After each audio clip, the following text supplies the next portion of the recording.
Ju përshëndes të gjithëve, do të jemi së bashku në këtë edicion informativ me mua, Ernilda Luzi. Arka e shtetit ka mbledhur afro 242 milion euro vetëm nga taksa e qarkullimit për gjatë vitit 2025. Në raport me një vit më parë, të ardhurat janë rritur me 28 milion euro, kjo për shkak të rritjes së ndjeshme të konsumit të karburanteve.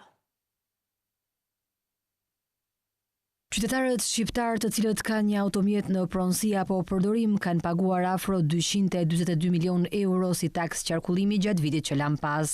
Referuar raportit vjetor të Drejtorisë së Përgjithshme të Tatimeve, të ardhurat nga taksat e qarkullimit rrugor dhe karburantit kanë shënuar një performancë pozitive gjatë 2025-s, duke reflektuar si rritjen e konsumit ashtu edhe përmirësimin e administrimit tatimor. Sipas të dhënave, këto të ardhura ishin programuar në nivelin 23.8 miliard lek, por arkëtimet reale kanë arritur në 24.2 miliard lek apo 242 milion euro. Kjo përkthehet në një tejkalim të planit me rreth 0.4 miliard lek ose 1.7% më shumë se sa ishte parashikuar fillimisht. Ky rezultat tregon një ecuri të qëndrueshme të mbledhjes së të ardhurave, ndikuar nga faktorë të tillë si ecuria pozitive e sektorit të turizmit, rritja e përdorimit të mjeteve, kërkesa e shtuar për karburant dhe forcimi i kontrollave fiskale.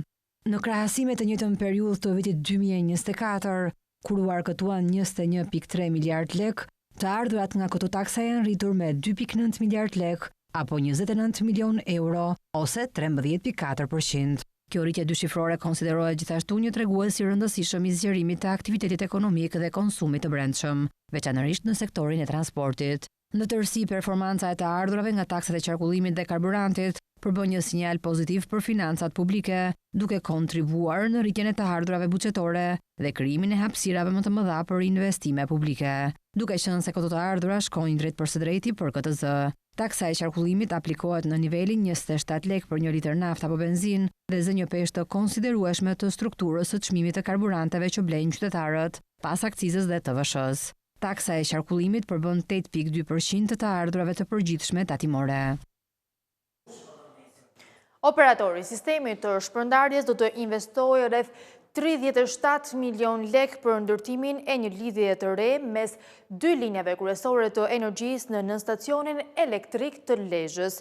Ky investim synon të përmirësojë furnizimin me energji elektrike dhe të rrisë sigurinë e rrjetit. Drejtoria Rajonale e Operatorit të Sistemit të Shpërndarjes Shkodër ka shpallur hapjen e garës për lidhje unazore për fiderat 18 dhe 19 në stacionin 110-20 10 kV Lezhë. Sipas dokumentit, më konkretisht bëhet fjalë për ndërtimin e një lidhjeje të re mes dy linjave kryesore të energjisë në stacionin elektrik të Lezhës me një fond të parashikuar për rreth 37 milion e 304 mijë lekësh. Ky investim synon të përmirësojë furnizimin me energji elektrike dhe të rrisë sigurinë e rrjetit, duke bërë të mundur që energjia të shpërndahet më mirë dhe të shmanget ndërprerjet në rast defektesh apo ngarkesash të larta.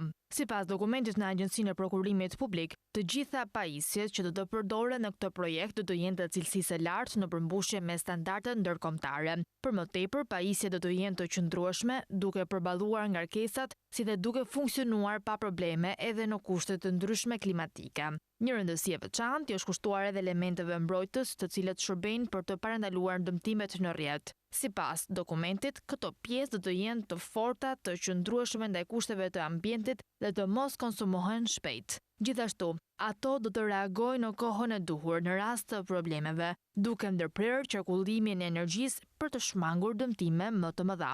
Kjo ndërhyrje pritet të ndikojë drejt për drejt në cilësinë e shërbimit për qytetarët dhe bizneset e zonës, pasi lidhja e re do të krijojë mundësi alternative për shpërndarjen e energjisë në rast problemesh në njërin prej linjave ekzistuese dhe në këtë mënyrë do të reduktohen ndërprerjet. Ky investim është një hap i rëndësishëm drejt përmirësimit të infrastrukturës energjetike dhe modernizimit të rrjetit elektrik në veri të vendit, si dhe do të ndikojë në rritjen e cilësisë së shërbimit për qytetarët dhe bizneset.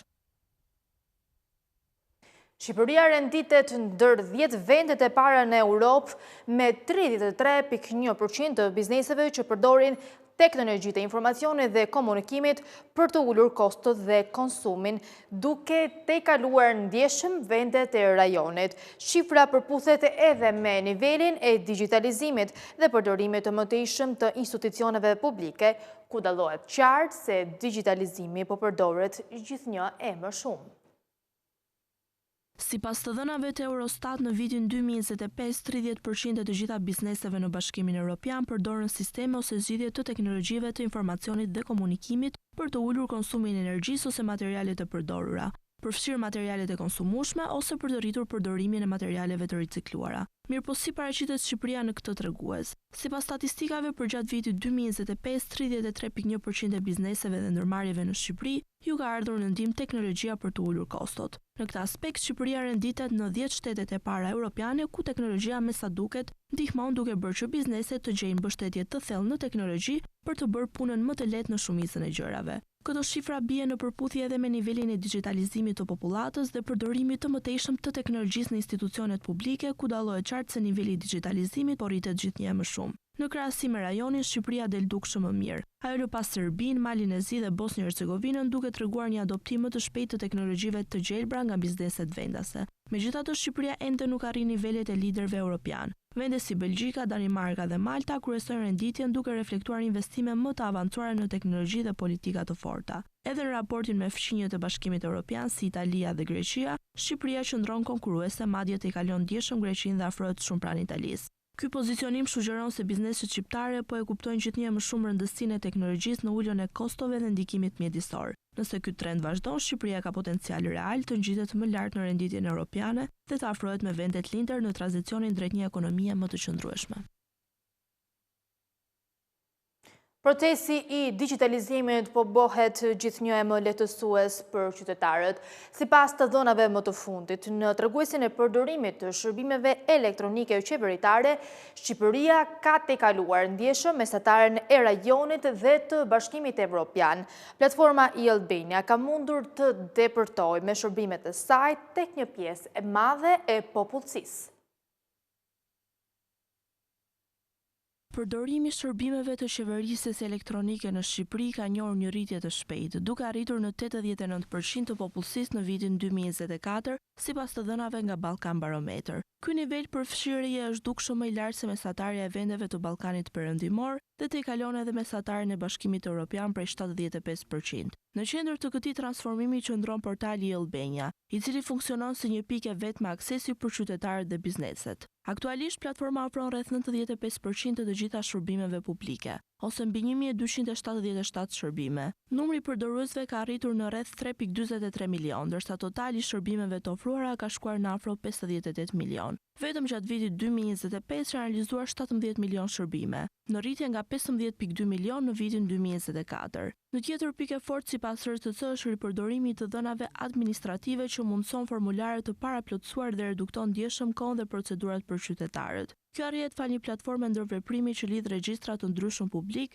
dhe lejon shkëmbimet të dhënave në kohë reale. Për më tepër, dizajni miqësor me celularët, kanalet e integruara të mbështetjes dhe mekanizmat e reagimit e bëjnë përvojën më të lehtë dhe më të aksesueshme. Korniza strategjike për këtë zhvillim mbështetet nga Agenda Digjitale e Shqipërisë 2022-2026, e cila synon zgjerimin e mëtejshëm të shërbimeve online dhe forcimin e ndërveprimit, identiteti digital dhe sigurisë të dhënave. Megjithatë, një hall kyçe mbetet ende pezull. Miratimi i ligjit për identifikimin elektronik dhe shërbimet e besimit. Ky ligj pritet të parafrojë Shqipërinë me standardet e Bashkimit Evropian për identitetin digital, duke hapur rrugën për shërbime më të sigurta dhe të integruara si në sektorin publik, ashtu edhe në atë privat.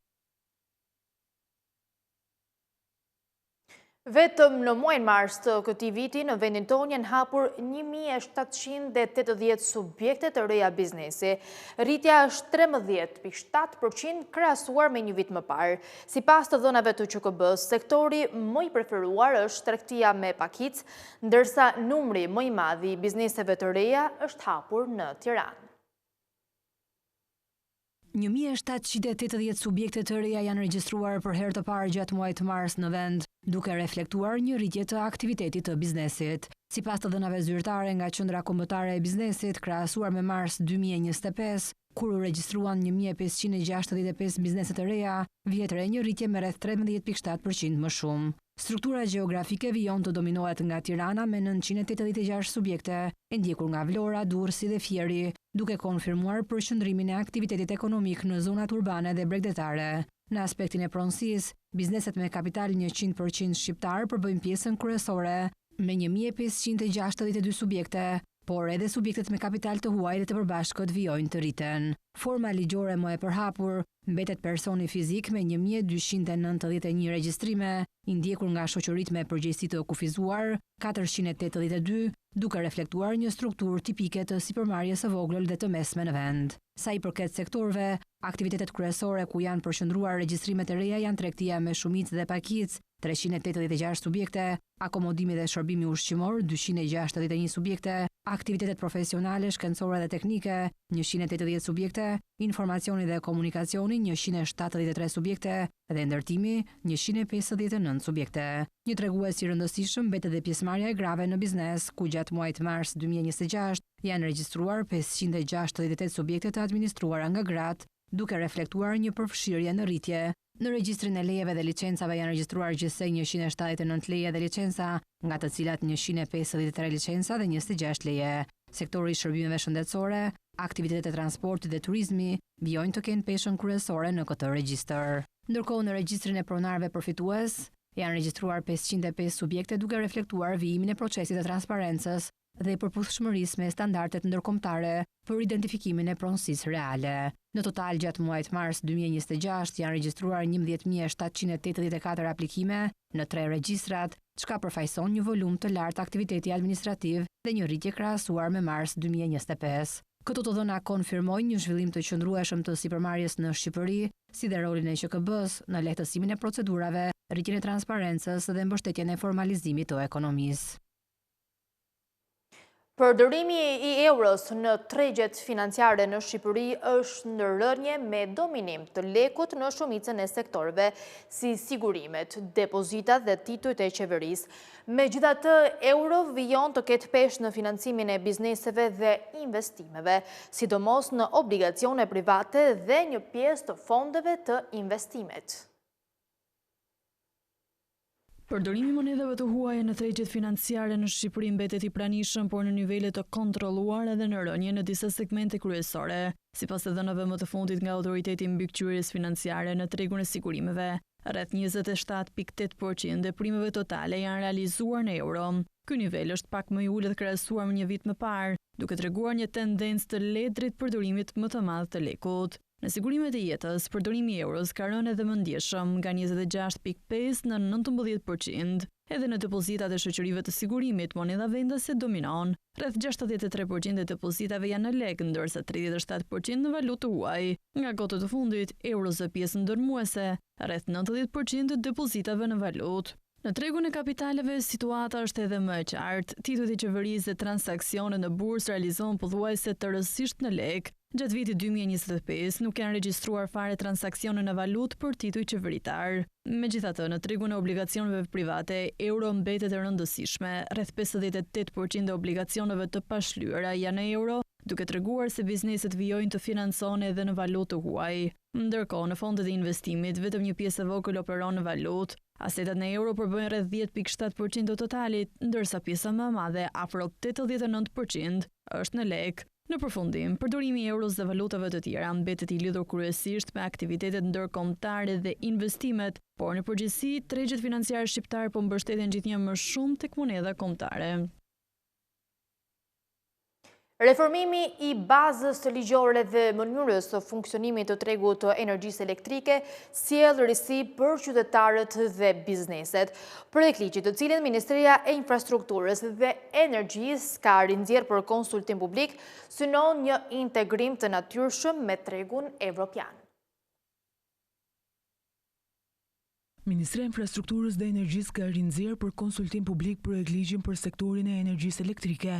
Një draft që synon të reformojë në thelb mënyrën se si funksionon tregu energjetik në vend. Ndryshimet u hodhën edhe një vit më parë për diskutim, por nuk arritën të kalojnë në kuvend për diskutim. Sipas relacionit shoqërues, projektligji synon të garantojë furnizim të qëndrueshëm dhe të sigurt me energji përmes krijimit të një tregu funksional dhe konkurrues, si dhe integrimit të Shqipërisë në tregun rajonal dhe atë evropian. Drafti parashikon një transformim të modelit aktual, duke kaluar nga një sistem më i centralizuar drejt një tregu më të liberalizuar, ku roli i shtetit fokusohet te rregullimi dhe mbikëqyrja, ndërsa hapet rrugë për më shumë aktorë dhe konkurrencë. Një nga risit kryesore është vendosja e konsumatorit në qendër të sistemit energjetik. Projektligji parashikon që qytetarët dhe bizneset të mos jenë vetëm konsumator, por edhe prodhues dhe tregtar të energjisë përmes koncepteve si klienti aktiv dhe komunitetet energjetike. Ndryshimet lidhen dhe me zhvillimin e tregjeve të organizuara të energjisë, përfshirë tregun e ditës në avans, tregun brenda ditës dhe ato të balancimit, që synojnë të rrisin transparencën e çmimeve dhe efikasitetin e sistemit. Një tjetër element i rëndësishëm është parafrimi plot i legjislacionit shqiptar me paketën e energjisë së pastër të Bashkimit Evropian, duke reflektuar direktivat dhe rregulloret kryesore të BE-s për tregun e energjisë elektrike. Projektligji synon gjithashtu të krijojë kushte për zhvillimin e teknologjive të reja, si depozitimi i energjisë, matësit inteligjencë dhe elektromobiliteti, ndërsa i jep një rol më të zgjeruar entit rregullator të energjisë në monitorimin e tregut. Autoritetet argumentojnë se kuadri aktual ligjor nuk i përgjigjet më zhvillimeve të fundit në sektor dhe nuk krijon stimuj të mjaftueshëm për investime, veçanërisht në burimet e rinovueshme dhe fleksibilitetin e sistemit. Ministri i Infrastrukturës dhe Energjisë Enea Karakaçi nga Ministeriali i Energjisë në Maltëzi theksoi se Shqipëria mbetet kampione në energjinë rinovueshme në rajon. Sipas tij, taksa e re e karbonit e Bashkimit Evropian përbën një mundësi për të rritur investimet në energjetik. Për shpejtimi i tranzicionit drejt energjisë së pastër dhe sfidat e reja që sjell politika e Bashkimit Evropian ishin në fokus të Ministerialit të Energjisë të zhvilluar në Maltëzi në kuadër të procesit të Berlinit. Ministri i Infrastrukturës dhe Energjisë Enea Karakaçi thot se në këtë forum u diskutuan masat që vendet e Ballkanit Perëndimor po ndërmarrin për parafrimin me Bashkimin Evropian, si dhe roli i investimeve publike dhe private në sektorin energjetik. Ky ishte një forum mjaft i mirë që kishte një bashkëpunim ndërmjet institucioneve financiare ndërkombëtare, ministrive të energjisë, por edhe gjithë aktorëve privat që duan të investojnë në rajon. Edhe një herë u theksua mjaft qartë gjitha politikat mbështetëse që qeveria shqiptare ka bërë për energjinë rinovueshme. Shqipëria vazhdon të jetë kampion në energjinë rinovueshme ndërmjet gjitha skemave mbështetëse të ankandeve, por jo vetëm, edhe investimeve që tashmë kanë marrë jetë, si në rastin e energjisë fotovoltaike, të cilat janë bërë pa mbështetje qeveritare dhe vetëm me iniciativë private. Karakaçi shprehet se vendet e rajonit ngritën si shqetësim kryesor taksën e re të karbonit të vendosur nga BE, e cila parashikon tarifa shtesë për prodhimin e energjisë nga burime jo të rinovueshme, duke rritur presionin për një transformim më të shpejtë të sektorit. Problematik që ngritën gjithë shtetet e Ballkanit Perëndimor është taksa e re e karbonit e implementuar nga Bashkimi Evropian, që nënkupton që çdo prodhim energjie elektrike jo rinovueshme në vendet e rajonit do taksohet shtesë nga Bashkimi Evropian. Edhe këtu, ky është një oportunitet shumë i mirë që Shqipëria, duke qenë kampion i energjisë rinovueshme në rajon, të shfrytëzoj këtë potencial dhe të rrisi investimet në energjinë rinovueshme. Kjo politikë e Bashkimit Evropian e gjen Shqipërinë shumë të përgatitur dhe madje në një proces më konkurrues në gjitha vendet e tjera. Në fjalën e tij, Karakaçi theksoi se Shqipëria mbetet kampione e energjisë së rinovueshme. Të ardhurat nga taksat mjedisore arrin në rreth 66.2 miliard lek në vit, duke zënë një pjesë të rëndësishme në ekonominë e vendit. Pjesa më e madhe e këtyre të ardhurave vjen nga energjia, veçanërisht nga përdorimi i karburanteve. A dini se një pjesë e konsiderueshme e parave që mblidhen nga taksat në vend lidhet drejt për drejt me mjedisin? Të dhënat tregojnë se të ardhurat nga taksat mjedisore arrin në rreth 66.2 miliard lek, duke shënuar një rritje të ndjeshme krahasuar me periudhën pararendse. Nëse kjo shumë ndahet sipas popullsisë, rezulton se për çdo qytetar pesha arrin mesatarisht në rreth 28.000 lek në vit, ndërsa për një familje shifra përkthehet në rreth 87.000 lek në vit. Por ajo që bie më shumë në sy është se pjesa dërmuese e këtyre të ardhurave vjen nga energjia. Rreth 82% e totalit sigurohet nga taksat mbi produktet energjetike si karburantet dhe përdorimi i energjisë. Kjo tregon se çdo litër karburant apo përdorimi energjie ka ndikim të drejtë për drejtë në arkën e shtetit. Në vend të dytë renditen taksat e transportit që përbëjnë rreth 13% të totalit, ndërsa taksa e ndotjes zë një peshë më të vogël rreth 4.7%. Ndërkohë taksat mbi burimet natyrore si uji apo pyet kanë një ndikim shumë minimal në totalin e të ardhurave. Gjatë vitit 2024, të ardhurat nga taksat e energjisë kanë shënuar një rritje prej 8.95%, të ardhurat nga taksat e transportit u rritën me 10.53%, gjatë së njëjtës periudhë të ardhurat nga taksat e ndotjes kanë shënuar një rritje prej 16%, ndërsa të ardhurat nga taksat e burimeve natyrore kanë pësuar rënje prej 18.7%. Një tjetër fakt interesant është se këto taksa përbëjnë rreth 2.63% të prodhimit të brendshëm bruto, duke treguar se mjedisi ka një rol të matshëm edhe në ekonominë kombëtare. Po ashtu, ato zënë mbi 10% të totalit të ardhurave tatimore dhe kontributeve shoqërore. Kriteret e paketës antikriz për mbështetjen e transportit publik për çmimin e naftës bëjnë ndarjen e një skeme subvencioni prej 250 milion lek. Përfitimi 50 lek për litër karburant të harxhuar do jepet për periudhën nga marsi në maj 2026. Masa e kompensimit nuk mund të tejkalojë sasinë e karburantit të konsumuar në të njëjtën periudhë të vitit 2025. Ky është një prej kritereve të parashikuar në paketën antikriz për mbështetjen e transportit publik, që është goditur nga rritja e çmimit të karburantit. Sipas projekt vendimit të qeverisë, që përcakton mënyrën e kompensimit për shoqëritë e transportit qytetas, rreth qytetas dhe ndërqytetas, në kuadër të paketës antikriz, kompensimi do jepet në masën 50 lek për litër për periudhën 3 mujore, mars-prill dhe maj 2026, ndërkohë që përfitimi do të bëhet mbi bazën e konsumit real të dokumentuar. Shoqëritë e transportit duhet të paraqesin faturat tatimore të furnizimit me karburant, si dhe të dhënat të tjera financiare dhe identifikuese, përfshirë llogarinë bankare dhe numrin unik të identifikimit. Në rastet kur subjektet zhvillojnë edhe aktivitete të tjera, ata duhet të dorëzojnë dokumentacion shtesë për të ndarë sasinë e karburantit të përdorur për transport. Procesi i aplikimit do administrohet nga struktura tatimore, të cilat do verifikojnë dokumentacionin dhe do përcaktojnë përfituesit. Afati për dorëzimin e kërkesave është deri në 1 gusht 2026. Në total, efekti financiar i kësaj mase vlerësohet në rreth 250 milion lek, të cilat do mbulohen nga Fondi Rezervi i Buxhetit të Shtetit dhe nga buxheti i Bashkisë së Tiranës për linjat urbane në kryeqytet. Për këtë të fundit, tashmë Këshilli Bashkiak ka dhënë pëlqimin, duke i hapur rrugë miratimit edhe në qeveri.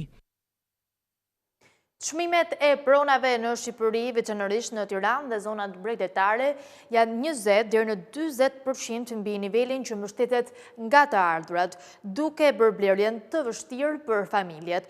Por tregu po jep sinjale të një korrigjimi të pjesëshëm të çmimeve që shkon deri në 15%.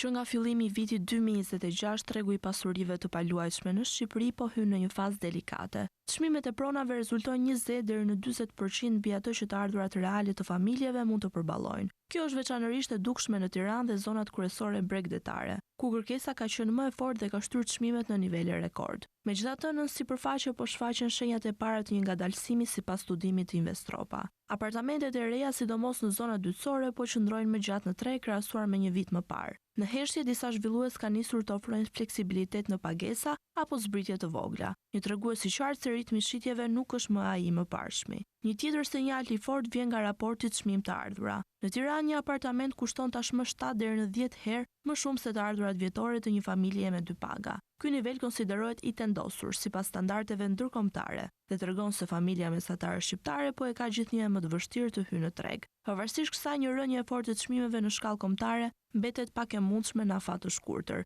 Skenari më realist është një korrigjim i pjesshëm në rreth 5% deri në 15%, kryesisht në zonat me mbifurnizim ose me kërkesë më të dobët gjatë 12 muajve të ardhshëm. Sipas studimit të Investropa, çmimet mund të lëvizin nga -5% deri në +8% në vitin e ardhshëm. Tirana dhe zonat premium bregdetare pritet të qëndrojnë më rezistente, ndërsa zonat më të dobta mund të përballen me një rënje të ndjeshme. Faktori kyç që mund të ndryshojë lojën është kredia. Shtrëngimi i kushteve të financimit nga Banka e Shqipërisë po ngushton numrin e blerësve potencial, duke goditur drejt për drejt kërkesën në një treg që deri më tani është mbështetur fort te kredit dhe financimi nga zhvilluesit. Gratë në Shqipëri dalin në pension me të ardhura më të ulta se burrat. Të dhënat tregojnë se ato përfitojnë mesatarisht rreth 14.3% më pak pension se burrat në momentin e daljes në pension pleqërie. Gratë në Shqipëri vazhdojnë të dalin me pension më të ulët se burrat. Nga përllogëritja mbi të dhënat e Institutit të Sigurimeve Shoqërore, hendeku rezulton rreth 14.3%, çka do thotë se gratë përfitojnë mesatarisht më pak se burrat në momentin e hyrjes në pension pleqërie. Sipas shifrave të Institutit të Sigurimeve Shoqërore, masa mesatare mujore e pensioneve të reja të pleqërisë është 18.000 lekë për burrat dhe 15.400 lekë për gratë. Ky rezultat shkon në të njëjtin drejtim me panoramën europiane. Sipas tabelës Eurostat për vendet europiane, hendeku mesatar në Bashkimin Evropian vlerësohet në 24.5%. Kjo do thotë se në nivel europian gratë marrin gati 1/4 më pak pension se burrat. Në disa vende diferenca është më e thellë si në Maltë, Holandë, Austri apo Luksemburg, ndërsa në vendet e tjera është më ulët si në Estoni, Slovaki, Çeki apo Sloveni. Nëse shifrat e nxjerra për Shqipërinë vendosen në të njëjtën tabelë krahasuese, vendi do të rezultonte në mesataren e BE-s dhe pranë grupeve të vendeve me hendek relativisht më të ulët, me një diferencë prej rreth 14.3%, Shqipëria do të ishte afër vendeve si Polonia, Letonia dhe Danimarka, ndërsa do të qëndronte më mirë se një pjesë e vendeve të Europës perëndimore dhe jugore. Megjithatë, duhet bëjmë një sqarim të rëndësishëm metodologjik. Shifra për Shqipërinë nuk del drejt për drejt nga Eurostat, por është përllogaritur nga raporti ISSH mbi pensionet e reja të pleqërisë. Kjo do thotë se ajo nuk është plotësisht e njëjtë me treguesin standard e Eurostat, i cili referohet popullsisë 65 vjeç e lart, pasi për Shqipërinë ka të dhëna deri në vitin 2023, ku hendeku vlerësohej në 15.6%. Në terma social, kjo do thotë se gratë e moshuara hyn në një fazë më të brisht ekonomike, kur pensioni është më i ulët dhe përballimi i shpenzimeve bazë, ilaçeve, kujdesit shëndetësor dhe kostove të jetesës bëhet më i vështirë. Për këtë arsye, hendeku i pensioneve nuk është thjesht një statistikë gjinore, por një tregues i drejt për drejt i pabarazisë ekonomike në moshën e tretë.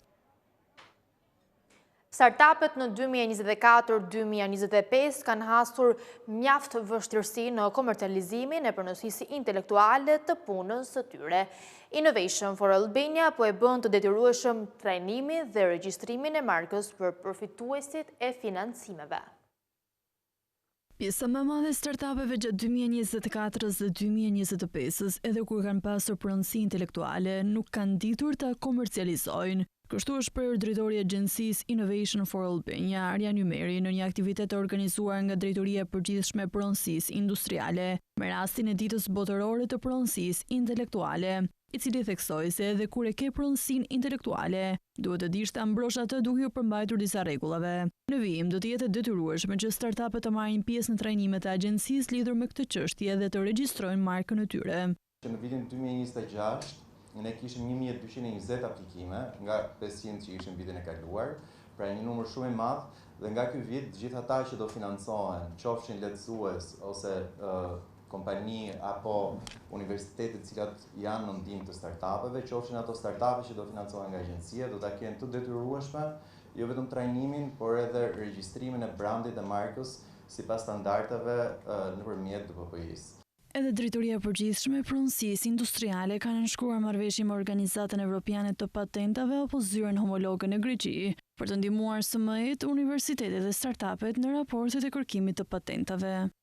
Në fushën e patentave, DPP-i, krahas marrëveshjes që ka prej vitesh me Organizatën Evropiane të Patentave, për sa i takon hartimit të raportit të hetimit, që ofrohet nga kjo organizat, dhe vlen të ritheksoj përsëri edhe në këtë takim sot, se për SME-t, për universitetet dhe për startupet, Organizata Europiane e Patentave ofron një ulje 80% të vlerës së paguar për raportin e hetimit. Një muaj më parë, Drejtoria e Përgjithshme e Pronësisë Industriale ka nënshkruar një marrëveshje po të kësaj natyre edhe me zyrën homologe greke. Është përzgjedhja e aplikantit se ku kërkon të marri shërbimin për hartimin e raportit të kërkimit për patentat. Gjatë 2025-s në Organizatën Evropiane të Patentave ka pasur 8 aplikime për patent nga Shqipëria dhe janë fituar 3 grante. Vajzat kanë më shumë nevojë për mbështetje dhe financim që të rrisin pjesëmarrjen në fushën e teknologjisë dhe inteligjencës artificiale. Aktualisht përfshirja e tyre është shumë e ulët. Vajzave dhe grave duhet u krijohet akses më i lartë në teknologji, si forma e vetme për një të ardhme transformuese të shoqërisë përmes digitalizimit dhe inteligjencës artificiale. Dita ndërkombëtare e vajzave në teknologji 2026 sjell Shqipërinë në qendër të festimeve ndërkombëtare së bashku me Brazilin në një iniciativë globale të Unionit të Telekomunikacionit Ndërkombëtar, ITU, për fuqizimin e vajzave në teknologji dhe komunikim. Na duhet pranojmë që vetëm teknologjia në vetvete nuk garanton siguri. Njerëzit janë ata që e bëjnë. Dhe në këtë drejtim, sistemi që nuk përfshin plotësisht të gjithë, nuk është kur mirëfilli i sigurt. Dhe ne kemi nevojë të investojmë te kapitali njerëzor, sidomos te përfshirja e grave të reja në të gjitha ekosistemin digjital, për të siguruar që brezi tjetër i udhëheqësve digjital të pasqyrojë diversitetin në shoqërisë së cilës i shërben. Politikat qeveritare luajnë një rol të rëndësishëm në përfshirjen e vajzave në fushën e teknologjisë dhe sigurisë kibernetike. Shqipëria ka dëshmuar tashmë që mund të ecë shpejt në transformimin digjital. Shumë gra e vajza tashmë janë pjesë e këtyre historive të suksesit. Ndërkohë që shohim nga e ardhmja, duhet të sigurohemi që kur një vajzë në Shqipëri të shoh teknologjinë, të mos mendoj kjo nuk është për mua, por në vend të kësaj, në mënyrë shumë të natyrshme të thotë, pikërisht, këtu e kam vendin. Ne kemi tashmë Mira Muratin, por në ditën ndërkombëtare të tikut duhet ta bëjmë më të lehtë për mirat e së ardhmes për të çliruar potencialin e tyre më të plot në çdo fushë, dhe do ta bëjmë këtë së bashku. Vetëm 22% të profesionistëve të inteligjencës artificiale në mbar botën janë gra. Në fakt, studimet e fundit tregon që 80% e tyre, pra të këtyre bizneseve, janë ndërtuar nga ekipe maskullore, kështu që ka një anshmëri. Akses në mjedisin digjital. Jo vetëm duhet t'u japim vajzave laptope, por duhet t'u japim instrumentet për të ndërtuar, çka nuk kupton demistifikimi i inteligjencës artificiale. Na duhen kampe të inteligjencës artificiale me vajza të reja, me module, jo vetëm për të ndërtuar modulet e inteligjencës artificiale, por gjithashtu dhe module që ju mësojnë etikën. Konferenca ngriti diskutime mbi inteligjencën artificiale, sigurinë kibernetike dhe të ardhmen digjitale gjithëpërfshirëse.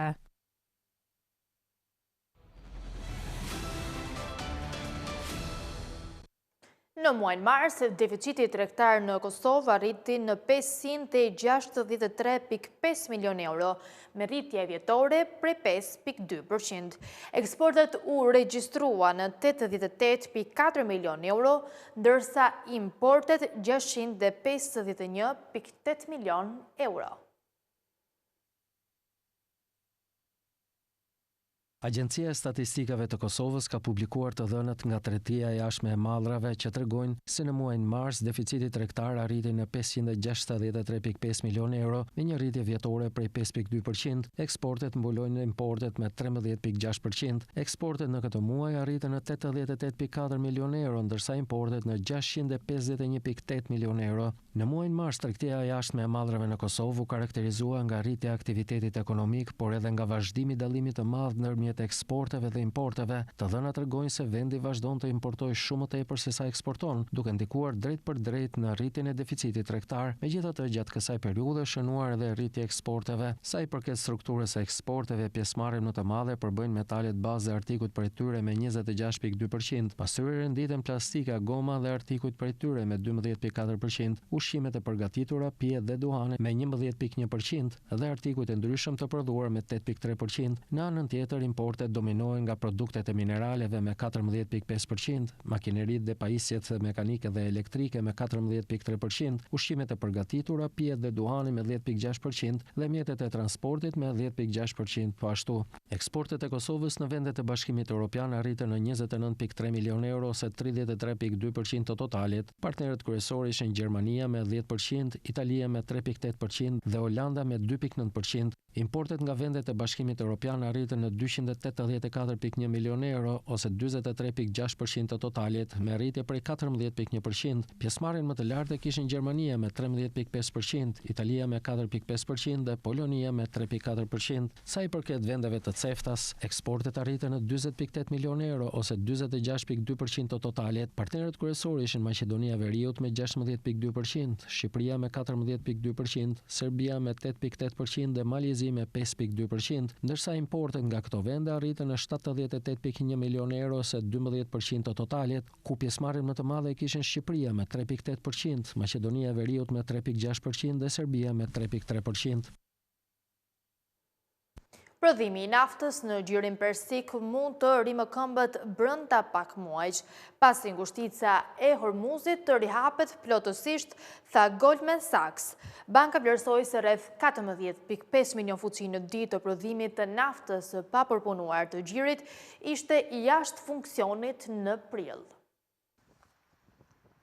Prodhimi i naftës në gjirin persik i kufizuar ndjeshëm nga konflikti i Iranit mund të rimëkëmbët brenda pak muajsh pasi ngushtica e Hormuzit të rihapet plotësisht, por mund të duhet shumë më tepër kohë, tha Goldman Sachs. Banka vlerësoi se rreth 14.5 milion fuqi në ditë të prodhimit të naftës së pa përpunuar të gjirit ose rreth 57% e furnizimit para luftës ishte jashtë funksionit në prill, kryesisht për shkak të mbylljeve paraprake dhe menaxhimit të stokut në vend të dëmtimit fizik të fushave të naftës. Ngushtica e Hormuzit përpunon rreth 1/5 e rrjedhave globale të naftës në kushte normale, kështu që ndërprerja e zgjatur ka pasoja të rëndësishme për tregjet globale të energjisë. Goldman Sachs tha në një shënim kërkimor se një rihapje sigurt dhe e qëndrueshme e ngushticës në mungesë të sulmeve të përsëritura ndaj infrastrukturës së naftës do të lejonte që prodhimi të rikthehej relativisht shpejt, i mbështetur nga kapaciteti lirë në Arabinë Saudite dhe Emiratet e Bashkuara Arabe. Megjithatë, çdo rimëkëmbje do të kufizohet nga logjistika dhe performanca e pusave. Kapaciteti disponueshëm i cisternave Bosch në gjirin persik ka rënë me rreth 130 milion fuqi ose 50%, duke kufizuar shpejtësinë me të cilën prodhuesit mund të lëvizin naftën sapo të rifillojnë eksportet, deklaroi banka. Mbylljet e zgjatura të puseve gjithashtu rrezikojnë uljen e shkallës së rrjedhjes, veçanërisht në rezervuarët me presion të ulët, duke kërkuar riparime paraprake përpara se prodhimi mund të rikthehet plotësisht. Sa më gjatë mbetet prodhimi i kufizuar, aq më ngadalт ka të ngjartë të jetë rimëkëmbja, tha Goldman. Perspektivat e rimëkëmbjes ndryshojnë në vende të ndryshme, me Iranin dhe Irakun që përballen me rreziqe më të mëdha për shkak të karakteristikave të rezervuarëve, sfidave të infrastrukturës dhe sanksioneve, ndërsa Arabia Saudite mund të arrisë prodhimin më shpejt, tha banka. Një mesatare parashikimeve nga agjencitë e jashtme sugjeron se prodhuesit e gjirit mund të rikuperojnë rreth 70% të prodhimit të humbur brenda 3 muajsh dhe rreth 88% brenda 6 muajsh, tha Goldman,